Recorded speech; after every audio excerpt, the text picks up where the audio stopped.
The drain pump is the hardest working part in your washing machine and the one that fails most often. Here's what it does and when it needs replacing. What it does: the drain pump removes water from the tub at the end of wash and rinse cycles. It pumps water out through the drain hose at high velocity.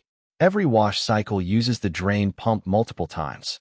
Why it fails: small objects pass through the filter and damage the pump impeller.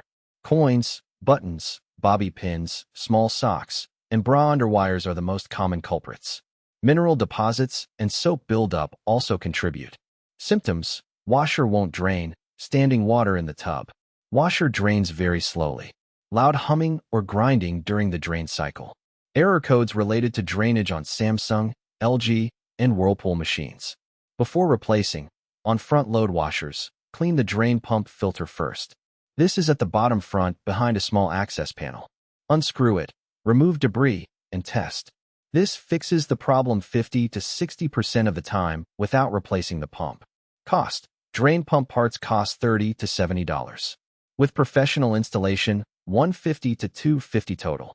Common part numbers: Samsung DC 31-00178A, LG 4681EA 2001T, Whirlpool W10130913, GWH 23X10030. Prevention: check pockets before washing. Use a mesh laundry bag for small items. Clean the drain filter monthly on front loaders. Washer drain pump repair: Port St. Lucie, Stewart, Fort Pierce, Jensen Beach. Call Treasure Coast Appliance Repair at 772-353-5791.